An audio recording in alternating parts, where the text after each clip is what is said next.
We are living in the strangest of times, times that have been quite rightly called by so many unprecedented, times during which we are facing what has also been called by so many an invisible enemy, the enemy of a particular and virulent disease, COVID-19, which in the United Kingdom has so far claimed more than 25,000 lives, and across the world more than 250,000 lives.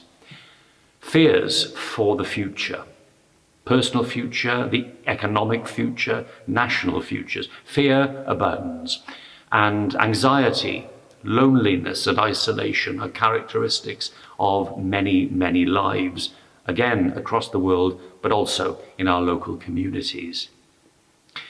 On this day in 2020, then, uncertainty about the future is perhaps one of the very few certainties around.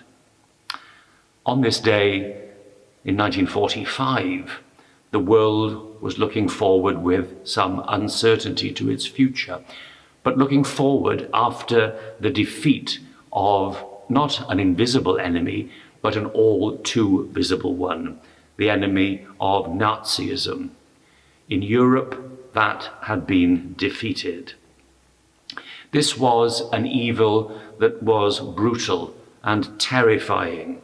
It was an enemy which wrought horrific, calculated and targeted destruction and suffering upon many, far too many. And that suffering was wrought not least upon the innocent, upon people deemed to be in the minds of those who were that enemy in the flesh, to be worthless, to be valueless, perhaps to be untrustworthy, a threat and of no account, people who were deemed to be expendable. That visible enemy and the evil which it represented, the calculating ideology which drove it, had to be confronted, had to be faced down, and had to be defeated. Achieving such a defeat would demand a supreme effort of will, of commitment, all rooted in the conviction and the hope that good would ultimately prevail. It did prevail, and that it did so was viewed by many as little short of a miracle, and the cost was enormous. As for the human cost, well, there's no exact figure, but it's estimated that between 70 and 85 million people perished in that conflict, World War II. More people than the entire present population of the United Kingdom, somewhere between 20 and 30 times the present population of Wales.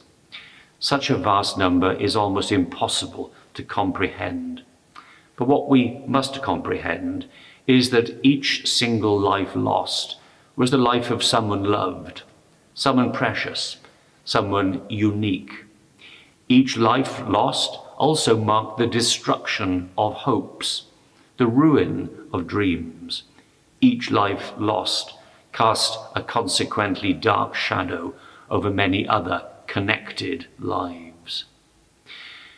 The means which had to be employed in securing the defeat of Nazism in Europe were themselves sometimes dreadful, sometimes fearful, but they were deemed to be right and necessary. So today, 75 years on, please join with me in lamenting the necessity of war, the waste so often of precious lives and resources.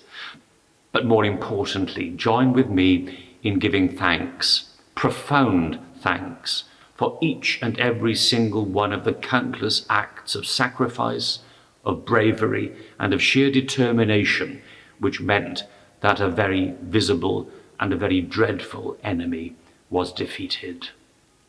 So now please for a moment join with me in prayer. God of truth, God of love, freedom and justice, hear the prayers of thanksgiving which we offer for those who in their lives wrought the defeat of Nazism in Europe. Hear our thanks for their bravery, their commitment. Hear our thanks for their sacrifice, and grant us in our own time to prize the freedom which they won, to love the peace which they helped build, and in our words and deeds make us people of love and peace, who seek justice and freedom for all in our own time and in our future. We make this prayer through your Son, Jesus Christ, the Prince of Peace. Amen.